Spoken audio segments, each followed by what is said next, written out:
Welcome to episode 10 of Hornets Sports Buzz. Tonight we're joined by Jacob VanRyn on my far left and Joe Russo in the middle. Welcome, guys. Nice to be here. Appreciate it, Jack. I'm going to have a quick intro and we're going to get right in there. Usually I recap how the sports are doing. It's November 29th. The fall season's over, and we're going to spend all the time with these two guys recapping the fall and a brief intro to the winter. Just one thing, a friend of mine who's not from Mansfield said, we've got to bring the trivia back. So today's trivia is, what was the first year that the Hockomock split up between the Kelly Rex and the Davenport? And I always ask the guests if they know that. If you know it, do you know it? This is a Joe question. Joe should know this. Joe should know this. Because I was on the group of athletic directors that did it. I'm going to say 2009. That's the answer I've written down. So Let's go. That's good. Bonus for you, Jacob. Oh, man. This is unfair. Because you've only been involved. Yeah. What two teams were added in the past 7 years, say, into the Hockomock? Oh. Is it when they added the Kelly Rex and the Davenport? Yeah, it's kind of gray because there was three teams basically, but one. Is Milford one of them? Milford's one of them. All right, I'll take that. The other one's in the Kelly Rex. So Taunton and Attleboro. Right. Yeah.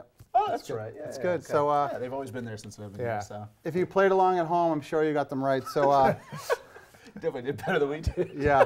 Well, Joe did well. So welcome. So a lot of you guys, I'm sure almost everybody watching the show knows Joe Russo, the athletic director for Mansfield High. For a number of years, we're going to talk about his background.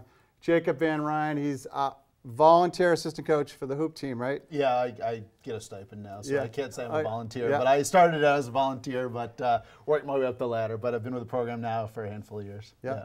And I think he has at least one other real job. He's the associate commissioner of the Empire 8. Yeah, a Division III conference. I was the associate commissioner of the Northeast 10 Conference, which is the conference which includes Bentley and Stonehill local programs.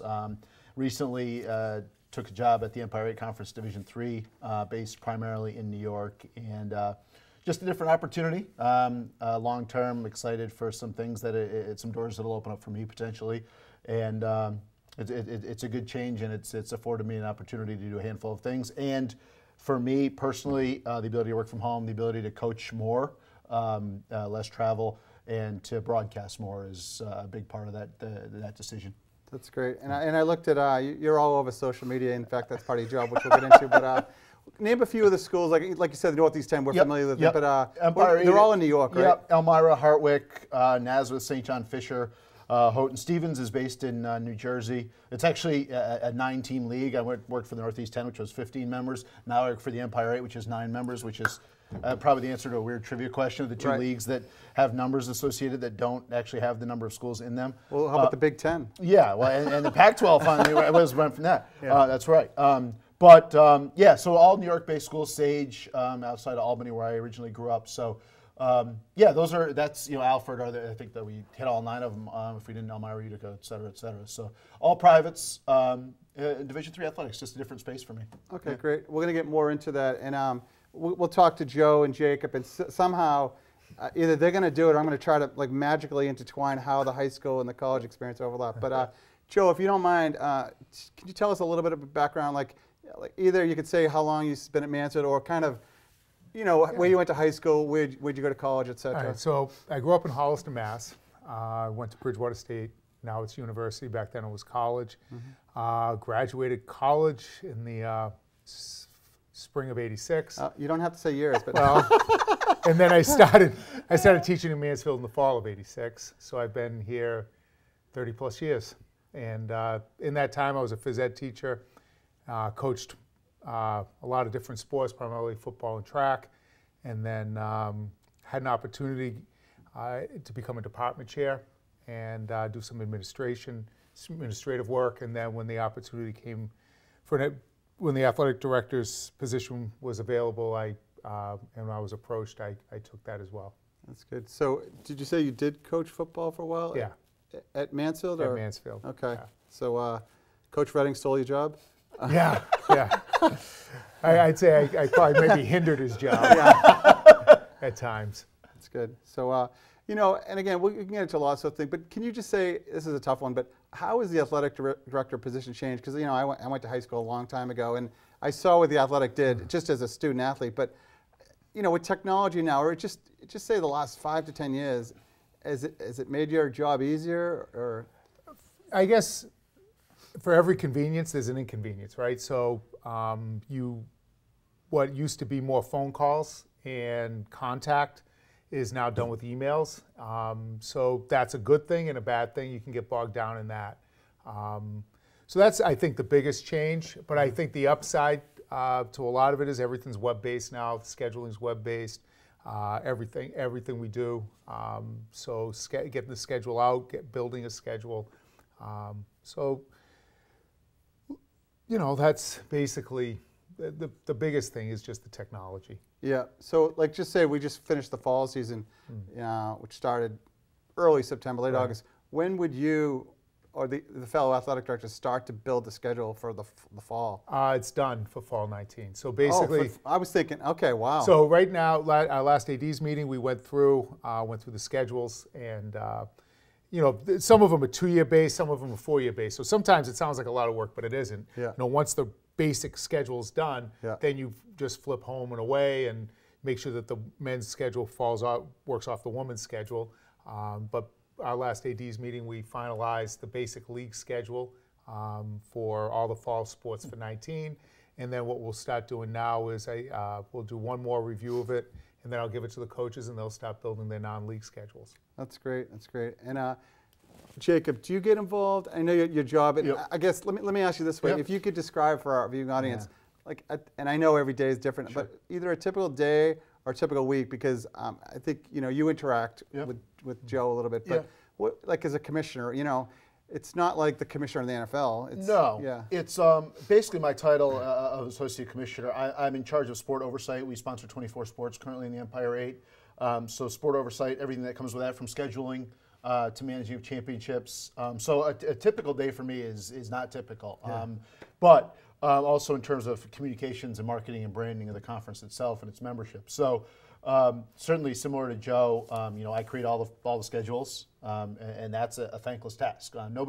Whenever you send out a schedule for approval, everybody only looks at their team and their school, as I'm sure Joe does with Mansfield, to make sure, okay, this looks okay for us. He's not worried about KP's schedule or Attleboro's schedule, nor should he be. And they only worry about their sport too, 100%. Not just the 24 sports. 24, So it presents its challenges. Ultimately, people seem to get it's a thankless task, and as long as we have a really good scheduling model in terms of parameters that we have to fit, and we can't, you can't have 3 consecutive road games and conference play, et cetera. So things like that are built in, which tie your hands a little bit, but you understand the reasoning why. And by and large, people understand what I always say. People is, if you don't like it this year, wait till next year, because it's probably a flip, and it's probably going to be pretty good next year. And by and large, people are pretty good about that. So that's a big part of what I do. The communication side is massive. To Joe's point of everything being done online, that's our hub, of a website, and that's where people go to get information on everything. So that's a big part of what I do, and I take great pride in that side of it, and making sure that we can provide fans and boyfriends and girlfriends and moms and dads and aunts and uncles, anybody that's interested, that has a connection to our league and to our student athletes, that they have what they need, and they can access that at any time. Yeah. So sticking with the scheduling right now, again, and you guys can tell me, but this scheduling. So it really starts with that, but then just involving the athletic directors and being a commissioner, there's officials, there's fields, there's venues, there's coaches. I mean, so it starts with the schedule, and then I know I do a little officiating, but at what point do the officials get involved? So for us, we'll make the basic schedule. The league does, and then my next step is, you bring it back, you give it to the coaches, and once my coaches have it, they work on their non-league schedules. My feeling is my coaches know their athletes, and they know who to schedule non-league games with. But then as far as the next step is really we have assigners. So we'll take each schedule for each sport. So we'll take soccer, because you ref soccer, and then I'll send that to the head assigner. He'll take that schedule. He'll basically take the whole Hockomock League schedule, put it out, and reach out to officials and backfill it with officials for us. So when people come to a game and they think, I went and got those officials, it's not I don't get the officials. The officials are done through an assigner. Okay. That's good. We're the same exact way. We have an assigner that we have for basically every sport, and similar thing. They get the schedule, go out, and they ensure that we have people similar to Joe. That's not something we control, and they deal with those complaints and that feedback. Quite frankly, it's part of that job. And I think it's a little different, Joe being at one school and you being like the commissioner. But Joe, I'm sure there's been a day, and everybody around Mansfield seen you there late at night, early in the morning. But I'm sure there's a day you've pretty much done everything, including sweeping the floor. Because if it doesn't get done, if somebody's supposed to put away the equipment or put on the scoreboards, you're the one doing it, right? Or somebody on your staff is doing it. Right. Well, I think at the high school level, I have very good support system. Yeah. People have seen them all at the games. But at some point, I'm the one who has to check the list. Yeah. So you're right. I mean, for example, with the basketball season upcoming, I have to make sure that I'll get support, but I have to make sure the bleachers are out. I got to make sure the scoreboard's out, the chairs are out, the floor's clean, the floor's prepared, the locker rooms are ready, the officials area is ready. Now I'll have people help me with that, but basically that's my checklist on a particular night.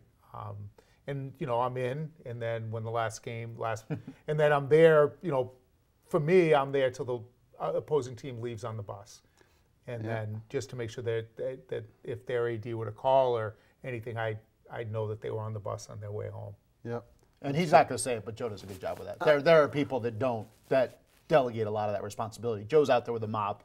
Joe does that stuff that a lot of people do not do. So. Yeah, thanks. Yeah, and everybody around Mansfield knows Joe's. Donna Harrington. Everybody knows Joe's right-hand person, or even above Joe's. No, everybody knows Donna. All the kids do. Yeah. So let's talk. Let's get away from the administration for a second. Let's talk about the fall season, because I think I've had 5 of the 8 coaches on, and Jacob's one of the few people that's seen almost every episode.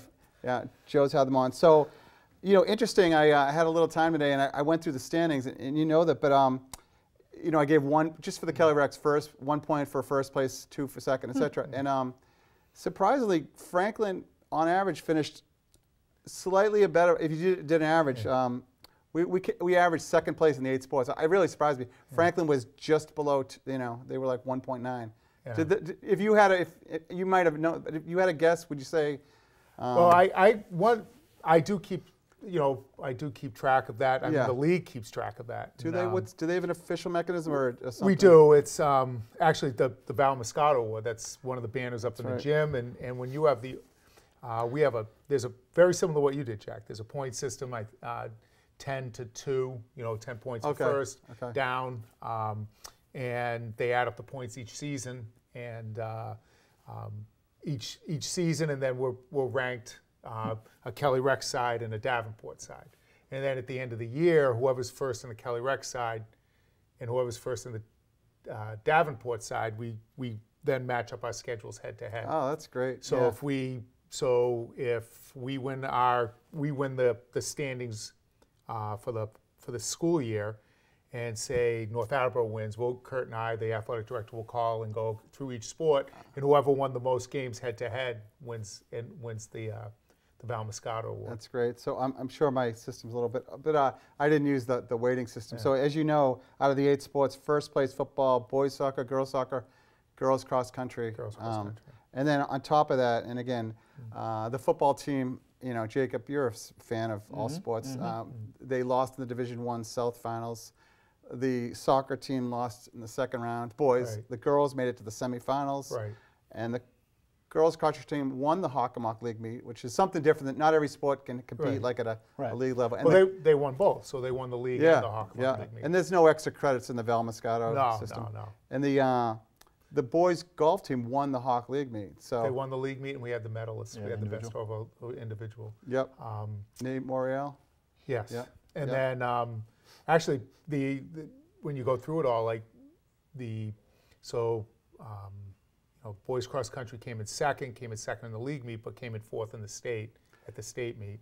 Yeah. So they may not win the league, but one of my goals every year is to help the coaches get what they need and help them get their season started.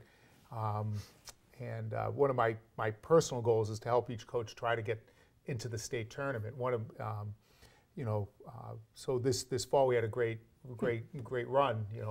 Well, all our teams except one made the tournament, but even volleyball missed it by a game, which is heartbreaking because you're 8-9 win team and you just miss out. Very competitive, but my goal is to support.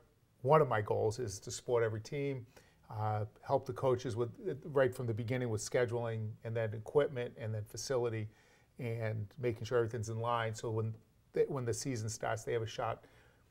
Small steps. You win your first game, get a league win, and then try to qualify for tournament, and then worry about a league championship. So the state tournament thing for me is a big thing. Because now you have your kids in your programs doing well in all the sports, and I think it sells the program, but it also sells the community as well.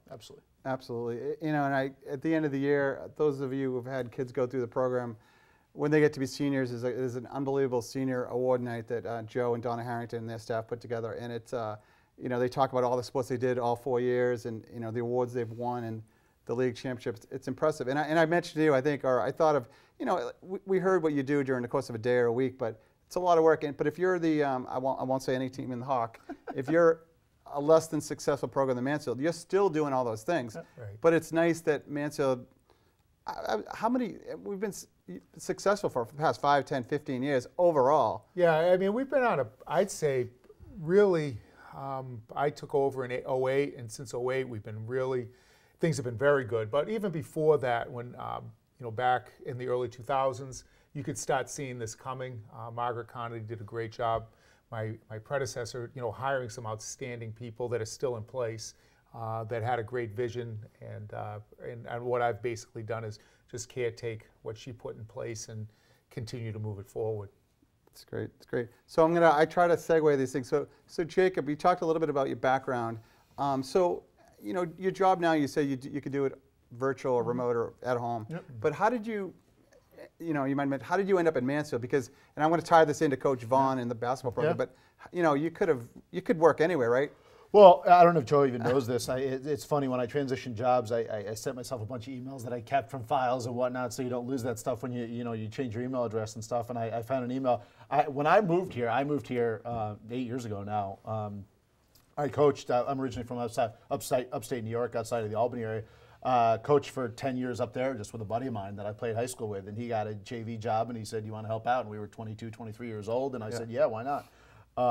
So when I moved out here, I had coached AAU and high school basketball for a number of years. I just literally moved into an apartment in Foxborough and emailed literally every local athletic director and coach, boys basketball coach.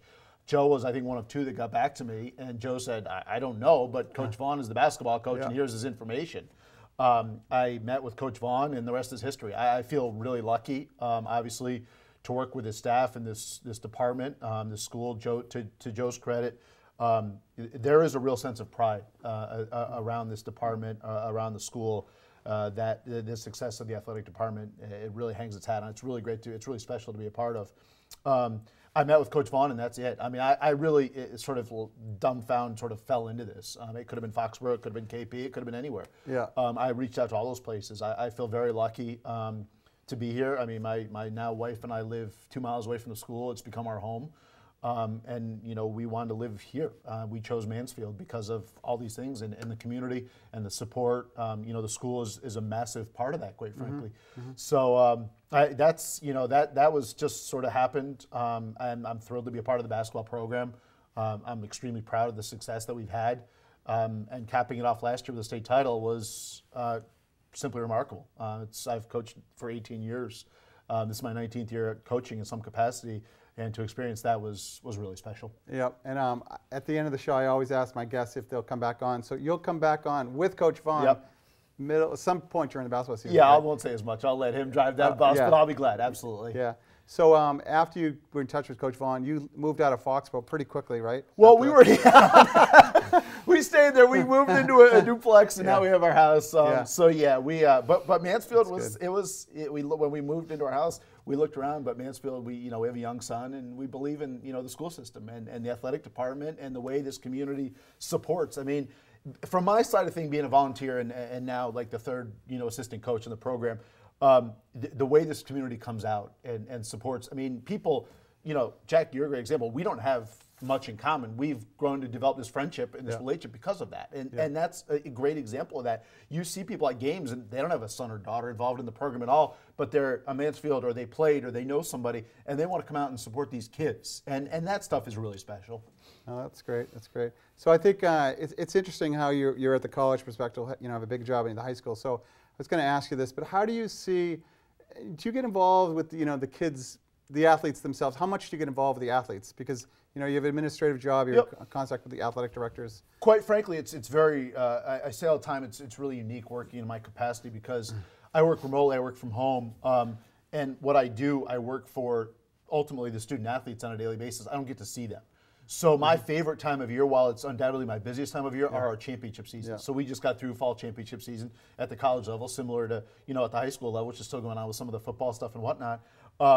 But that's my favorite time of year, quite frankly, because you get to see those student athletes on a daily basis. You get to interact with them. You get to see them compete. You get to see those games. You get to hand them that medal or that trophy or that award or whatever.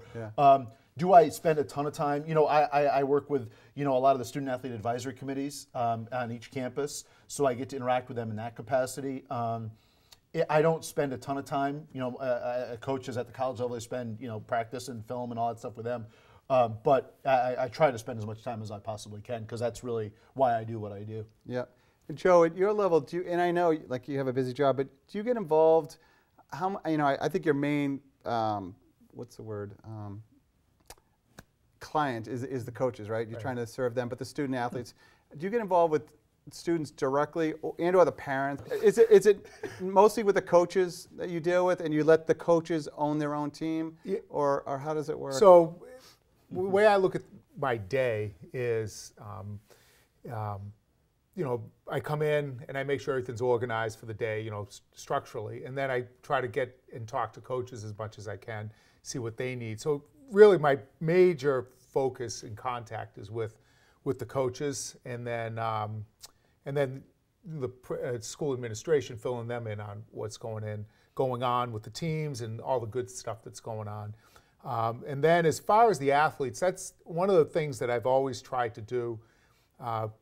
Was because I really loved teaching. The hardest thing I gave up was teaching and coaching for this job. And so what I try to do is get to as many games as possible and hang out and watch the games, get to know as many faces as possible. And I do that mostly at the varsity level. One of the things I realized when I first started was I had to see games, but it was going to be at the varsity level. I couldn't get to all the JV and freshmen. In the fall, I'll walk around. The spring, I'll walk around and watch some JV and freshmen because everything's at 3:30. But when you get to the winter, it's just impossible to see all the underclassmen games.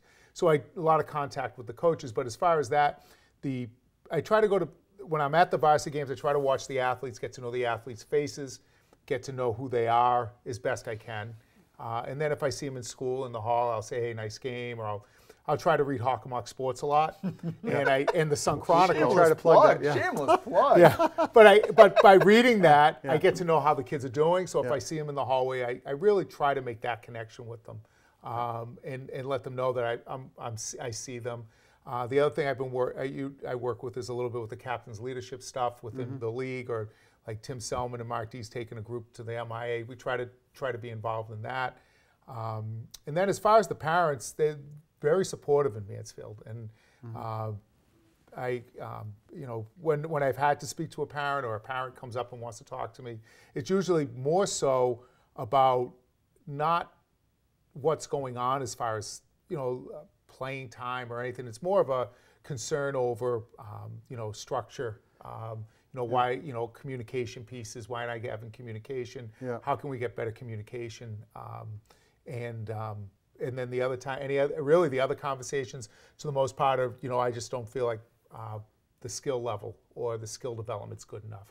But it's very rarely about complaining about a coach. I guess it's or play. I shouldn't say that. If they talk to me, but they don't like what's going on at practice or structure. But then not very rarely is it about playing time. I think our coaches do a very good job of communicating kids' roles, and so that helps. That's interesting you brought up communication, like as a parent of 3 kids that went through the Mansfield school system. And I think you can relate. Your son is young, and he's hopefully going to play sports, right? I always knock on wood. Yeah. But you realize, as you know, your kids in youth sport, you're talking to the Little League coach, the Pop Warner coach. They get to 9th grade, and it stops. It's different. And you know, I had all boys, and boys don't always, you know, tell you the information. Like practice is at 9:30. You know, it's hard. I think it's a lot better now with, you know, the texting and the apps that they have. But it's actually good that the relationship becomes between the athlete and the coach, and the parents are left out, and it's really a good thing, and it needs to be that way. So, I think that, you know, to Joe's point, I work, you know, obviously with the basketball program. I know that our group is pretty good with communication in that regard, and the text is a big aspect of it. You just send out, hey, this is happening, and I think, you know, to Joe's point about the, you know, the technology and the development in that regard, that's gone a long way to help some of those things, because those excuses aren't there anymore, that you didn't get whatever, because now, you know, you're connected, so that doesn't happen quite as much. And there, you know, there's, to Joe's point, there's the communication of the emails complaining about stuff, but, you know, by and large, it's pretty good, I think. That's good. So as far as shameless plugging, thought I'd bring up the Mansfield Boosters Association, which is it's a parent organization which you're involved with. And can you talk about, I think everybody at home has been to some of the fundraisers at the comedy show, or we did Lenny Clark this past fall.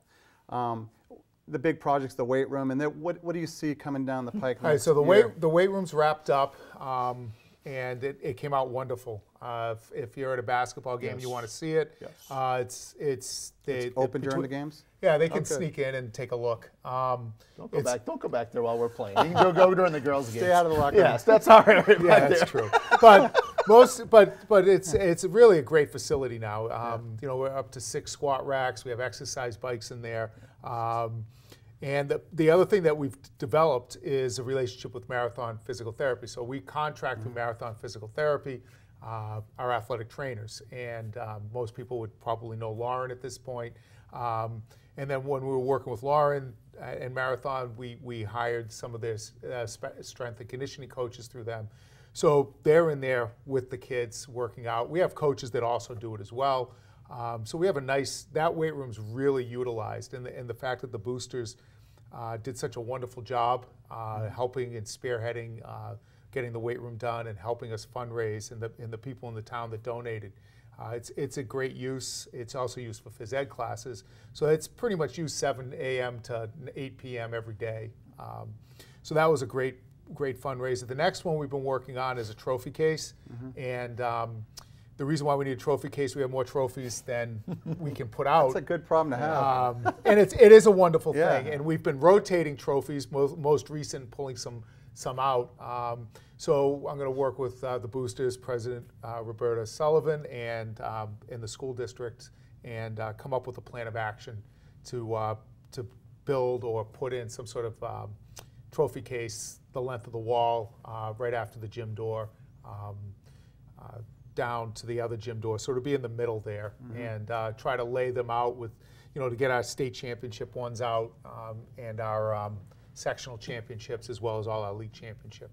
I heard rumor has a Coach Vaughn wants his own separate trophy case for the state championship. We need our own little area. We need a little wing there. Yeah. Is it about 50 years, Joe? I think you mentioned at one of our boosters meetings, like this, was it the 50th anniversary of the football program? Or? No. The school itself was built in 1969, so it's kind of like a 50th year project we'd like to do. It's good. And tell me if I'm wrong, isn't there one additional bigger project that you have in mind, or is that still kind of under wraps? I'm bad at well, TBD. Excuse me, just kind of slide the chair. Right? Joe's getting uncomfortable here. Well, there's I mean, the one that the other wish list, I guess. The other part of our last couple fundraisers was looking at putting some sort of tables next to the press box for an area for when soccer or lacrosse, anybody that does, really basically everybody, football, because football, the Pop Warner runs the snack shack there, the Joda snack place, but the rest of the sports kind of developed that. Our meetings go so long, so I don't want to guess the wrong one, but one of the things I think Jack's talking about is we'd love to do another field, right? Is that the one you were talking about? No, I was talking about the concession area near the the concession area. Yeah. Yeah, the other part that came up was the dream of another turf field. So on campus. Good. But good. that was the other thing the boosters have talked about. Yeah, that's good. So anybody that supports that, it's great. You know, comedy shows are always good time. We're thinking about you know, something in the spring. We usually do that annual basketball game, a charity fundraiser. But so Jacob, this is not a good segue, but I like to. If you've seen the show, I like to ask random questions. Yeah, I love it. This could be like this is my favorite part of the show. This could be like Crossfire. Yeah, so this is great. So you know, I follow Jacob on Twitter, which I think he has a million followers. No, I don't. So I got a question. What's the deal with Michigan? Why are you a Michigan supporter? That's a great question. So my sister, literally, I say this all the time. Why Michigan? It could have been anybody. My sister got her doctorate there. Okay. So when I was 6. We went out there. We went to a football game. I saw them play Iowa in the pouring rain. They beat Iowa 49-0. It could have been Nebraska. It could have been Miami. It could have been Washington. It could have been wherever. Yeah. That was it for me. It makes no sense from a geographic perspective, but that's it. Yes, I am a devoted Michigan fan. Because I looked at your background, and you went to BU, and then Colgate, and then BU, and I thought I missed something. No, there's New York through and through, and now Massachusetts. That's it. There's no Midwest in me whatsoever. Okay, no. Yeah. And my oldest went to Villanova. I know Michigan basketball team just thrashed Villanova. Yeah, we got unfortunately, they won the game that mattered last year in at the national title game. But I actually got to go to that. I was at the Final Four last year, used some connections at the collegiate level, and it was an unbelievable experience. But yeah, we just beat Villanova a couple weeks ago. We beat North Carolina last night in the basketball side. But and he's not going to talk about the football game that happened. No, we didn't have a football game last week. No. Then so the other thing is, you see what I'm wearing tonight. Yeah, I love it. I love it. This is awesome. So what's up with the sweater vest? I think you're in every basketball game, right? Yeah, I have I think either 18 or 19 sweater vests at this point in my life. So getting back to my days in upstate New York, the guy I used to coach with, this is a very, I don't know if many people know this story actually. We played high school basketball together, and he wanted to be a coach, and now works in marketing, totally not in the coaching field. Still very good friends to this day, and we saw somebody, quite frankly, on the sidelines wearing a sweater vest, and we were probably 23, 24 years old at this time, and he said, "You couldn't pull that off," and I said, "Yeah, I absolutely could." And it just sort of became a thing. There's a little bit of pressure now, you know, and it's just it's something silly. I enjoy it. It's fun. I don't think I can pull it off. Oh, I love it. I love it. And the fact you wore that, I love it. No, because I joked last year when they had the team picture after they won it all. We're going to mention how many times they won the state championship. There's only one. But you know, there's about 7 or 8 assistant coaches, including Coach Vaughn, and like Jacob's the one in the sweater vest. We have a lot of there's a running joke about how many coaches we have on our staff. We are the deepest staff probably in Massachusetts. And then I got to ask you about LeBron James. You're a huge LeBron guy, huge. And honestly, a lot of Boston people are not, or maybe I don't know. Joe, are you a LeBron fan? I think he's great. Yeah, he's definitely great. And I do, because I think he markets himself well, and he knows the business side pretty well, and you know, people, if you're hated, that means you're doing a good job. You know, they say people hate Brady. I mean, a lot of people. Well, I shouldn't use the word hate, but I think people root against him, and I think when you're that good, either people like you or they don't like you. Yeah. And unfortunately, if you don't play for a Boston team and you're good, you're not liked. Yeah. I'm just a fan. I've been a fan. I mean, similar to Joe. I've become a staunch defender simply because of the criticism he takes. And I'm not a guy who thinks he's the greatest of all time. I don't know why we get into this culture of there has to be one greatest of all time. I don't like that. Not to get too heavy. I think Michael Jordan was the best of his era. I think LeBron James was the best of his era. I think Bill Russell was the best of his era. So I don't think that's the thing. I just don't know why we have to have one, and I have a hard time, and that's sort of my defending of that. I think he's one of the greats, simple as that. And to Joe's point, he's been, I had a discussion with this very same thing about somebody last night. He's been in the public eye since he was 16 years old. He's never been arrested. He's never done anything wrong. He's been one of the most famous people in the world from a very young age. And for my 2 cents, he's always handled himself unbelievably well. You can get into the decision, you can get into all that stuff, and you can hate him for that. But I'm just a fan of really high-level stuff, and that's my take on that. Yeah, that's great. So, so Jacob, can you tell me a little bit about your broadcasting career, how you got into it, and I understand you're still doing it. Yeah, I did a doubleheader last night at Southern Hampshire. I do a lot of work for them, radio and TV side. So when I graduated from high school, to a lot of people that are doing this, my decision came down to Colgate University and Connecticut College. Connecticut College wanted me to come play basketball there, and Colgate was the best school I got into, quite frankly. So I ended up going to Colgate and was not anywhere near good enough to play Division I basketball there. And a friend of mine from early on had interned at the college radio station when he was in high school. And just sort of dumb luck, Jack, the fact that the previous year, the two guys that did their games on their student radio station both had graduated. So my buddy was a freshman, had interned at the station, and they said, Jeff, it's yours if you want it. Yeah. And he and we just happened to live literally next to each other in the hall our freshman year. He said, you want to do these games with me? I said, this is great. It was a way for me to stay in tune with sports. I was 18 years old. I wasn't ready to give up that side of it. And pretty early on, I knew I was really interested in that. But Colgate didn't offer a true journalism or broadcasting major. But on the flip side, we basically had carte blanche. We had been given a really nice grant that somebody had donated money to the school to really develop the student radio station. So as a result, we got to do baseball, basketball, football, and hockey all 4 years. Baseball was a Title IX cut my freshman year, but basically got to do and go everywhere. I was on the floor at the NCAA tournament games doing student radio. It was absurd. Yeah. So that practical experience was unbelievable. After I graduated, I got my master's degree at Boston University in broadcast journalism, and I was a quote-unquote professional broadcaster for a handful of years. What I joke about that is there's two classes of broadcaster. There's the guys you see on ESPN and the Bob Costases and the Al Michaels. There's the people that were doing minor league sports like I was. There's not much middle class there. So at some point it was time to grow up and get a real job and get benefits, and mom and dad were happy about that. I love the broadcasting side. I feel very fortunate. I do a bunch of football for Bentley. I do a ton of stuff for the Northeast 10 still. I do a lot of stuff, obviously, for Southern New Hampshire. And I'm very lucky to do, those type of things, and I really enjoy that side of it, quite frankly. That's great, yeah. And I think that's what's great about the high school, college broadcasting. Like 95, 99% it's positive. Like you'll see with professional broadcasting that, they, unfortunately, they get to criticize the Patriots and Celtics, but and you appreciate what the kids are doing in the classroom too. So I think for that it's a different mindset, right? I mean, you're not getting paid. Right. This is a different level. And this is all positive. I mean, it's all good. Very rarely, if ever, do you criticize, maybe for something really silly. So that was a bad pass. As about as stringent or as critical as you get at that level.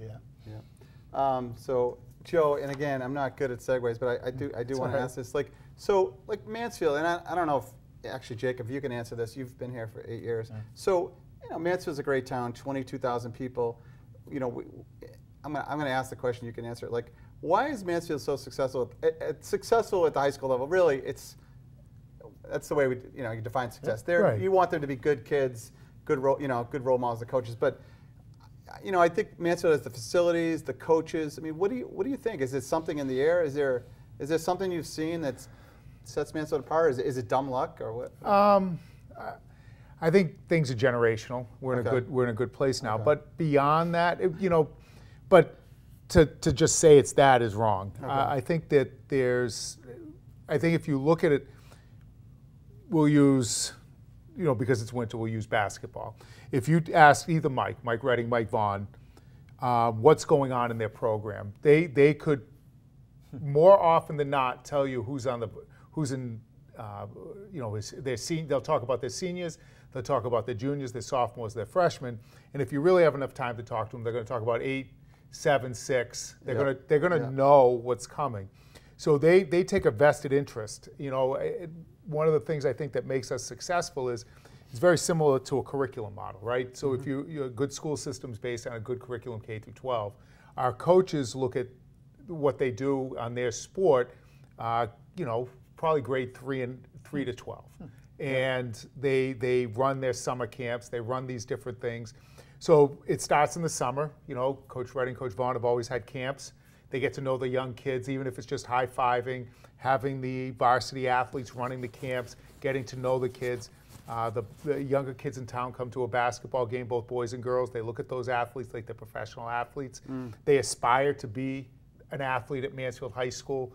They see that. They see how exciting it is in both gyms You know, when the basketball gym has a good crowd and we got the DJ going and you got music going and there's this vibe in there. I think if you're a middle school kid or an you know, grade 3 and up, coming to those games or even younger and you're watching it, you're like, well, this is going to interest me. Yeah. So the coaches build that thing. And then the great thing is that the parents, when the coaches do things like clinics and stuff, the parents come and they take a great interest in their programs, and they help, you know, similar to what you've done, Jack, with soccer and lacrosse and your years helping in youth sports. You know, you go to those meetings where the coaches run those clinics, the head coaches, and you say, okay, these are the skills that we got to learn, and they take a great deal of pride in that, and they've developed good athletes, and they develop an excitement to be part of Mansfield and play in Mansfield, and I think all that plays into it. You know, if we want to look specifically at basketball, I think Mass Premier's been here 10 years, and the best thing, you know, when you look back at great basketball programs in the area, you know, you think back to like Attleboro, but Attleboro had the Y, Attleboro had the Armory, and guys would just go play basketball all day. Well, now we have MPC. Our kids, you know, when they're not playing, they want to go find a place to shoot baskets. They can go to MPC. It's open. They play basketball and they get better at it. So all those things factor in. And then the other thing is that our coaches do a very good job of working with the athletes that are in front of them. But they also, you know, people come and they watch. If they ever have a chance to come watch a practice, there's very little scrimmaging. It's skill based. Yeah. It's building skills. It's teaching skills. It's teaching. You know, even at the, you know, if you went to a practice last year, the Coach Redding, and I'll just use basketball because it would make it simple. Yep. If you go to one of those practices while those two teams are going into the tournament, 70% of that practice is skill.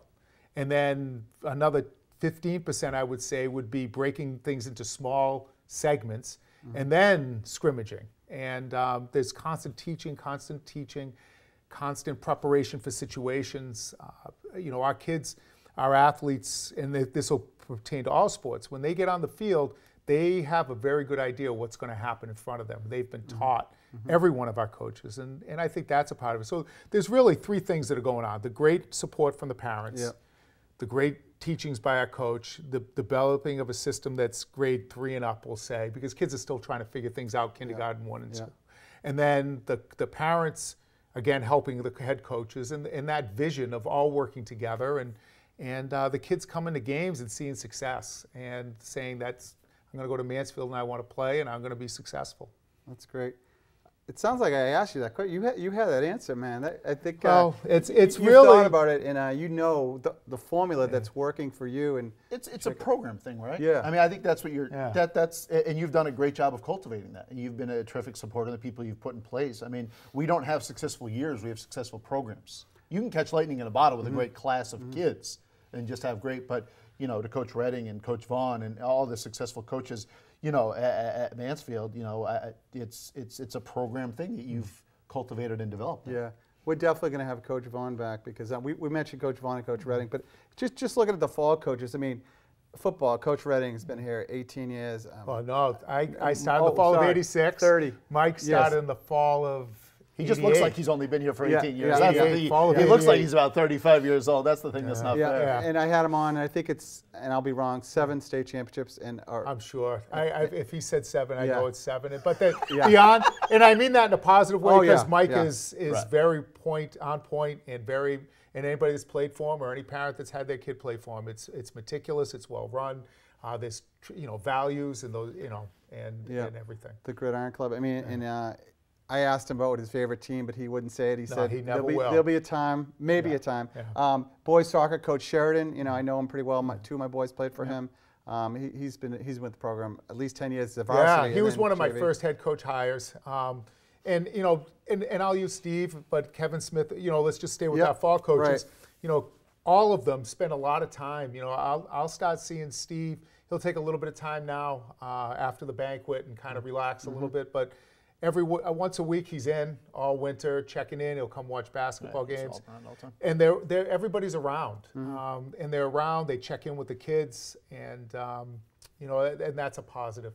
you know, they know the kids and the kids see them around. And that's important. That's an interesting thing because the successful college departments that I see, it's not the silos. It's you see a soccer coach at a softball game, you see a baseball coach at a basketball game. And I think, Joe, to that point, we see the coaches come through the gym nonstop, no matter if they're in season or not. You see them throughout the year, and that goes a long way. It really does. Even if they're not doing anything but just supporting the kids and the other people in the gym or wherever. I want to get back to, you just maybe think of a quick point, but just, you know, I got to say, one of my favorite is Coach Julie Collins. She's retiring. She knows she's one of my favorite. Cross country, track and field, after, I think 17, 18 years. 18 seems to be my favorite number. But it must be tough. I mean, I think on the kids, but you know, it happens. So, I was, you know, I knew it was coming. I mean, you know, I think when she, you know, her family sold the house in town, and you know, they made the move to Narragansett. I kept stringing her along. But Julie's very special. And you know, she. Again, another example of you know, very similar to Coach Redding and in the sense of the championships, but there was a set expectation. You know, that the same thing that you know, everybody comes to work, everybody works hard here, everybody does your job, and for lack of a better one, but she had high expectations and she expected high performance. And again, you know, this is very important when, you know, kids know BS, right? And when a coach comes in and just yaps, they don't listen very long. Our coaches, all of them, but since we're talking about Julie, when Julie came in and said, you do this workout, you run this pace, you do it this way, you're going to succeed. And, you know, all of a sudden, when her program started getting better, as she was growing it, the kids realized, you know what, there's no fooling around here. When she says you run this split and you're going to run this split, then and if you do that, you're going to win. They started winning, and then of course, the kids. I always tell my coaches, if you teach skill, the Mansfield kids will respond, and that was her biggest thing. And she, you know, you've been to the end of the season banquets. Any parent that's watching this been to one of her. She would go down like every kid and talk about where the best race was and what they have to, you know, she was setting expectations at the banquet for the next season and high expectations and always teaching skills. And she had high expectations for their sportsmanship and behavior all the time. I mean, I think there isn't many, I think they all respected Julie and rightfully so, but I also feared disappointing her. I think your sons would probably say that. Absolutely. I mean, if you know her, there's not much, you know, the size, but she, and like your other coaches, she performed at the high school and college level. You know, it's nice when the coach can do it themselves. Not everybody can be at that All-American college level, but no, I agree with you. And then, you know, Melissa Heaton in volleyball, Derek Ellis in cross country. We had Coach Chris Hall on for golf. I mean, he might be among the youngest head coaches in your. Yeah, probably. Yeah, he might be. So it takes a lot. But Jacob, we brought an interesting point about you know, the soccer coach going to the baseball game, and I want to get both of your opinions. Let me start with you. Like, you know, what you see from the college level, but cross. You know, you see a lot of specialization today in kids. You know, parents are a little bit crazy. Little Johnny's great when he's an 8-year-old, 9-year-old soccer player. I want to play soccer 12 months a year. And what do you think is the best thing, or how do parents or kids get away from specializing? Or, you know, is it better to specialize or to play, you know, Joe in our era, the 3-sport athlete. Right. Of course, I was a 1-sport athlete, which I didn't even have. But I mean, I played 2, but I was probably good at 1, right? Yeah. Same here. So, I mean, you see that more and more, both of you guys. Like, you know, at Mansfield, I think it's called the Golden Hornet. The kid that plays all the sports, gets 12 RC letters.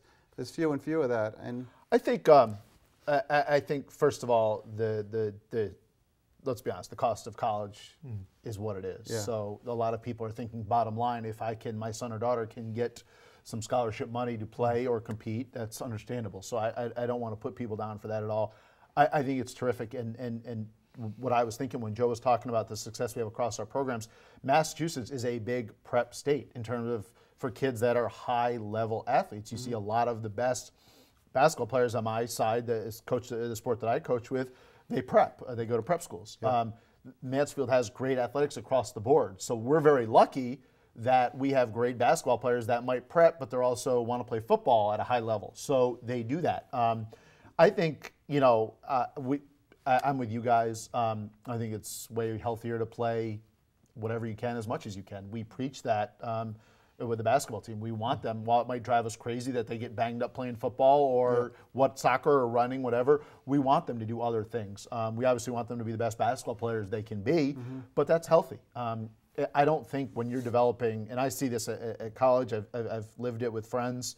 You know, a friend of mine was a commit to play football at the at Army, and literally was just so burned out from working out and playing for 12 months out of the year that he just gave it up because he didn't love it anymore. And I think you run that risk of, at some point, there's some diminishing returns of, is this a sport that I'm playing to enjoy and have fun with my friends as a recreational activity? And what point does it cross over into something that it's not anymore?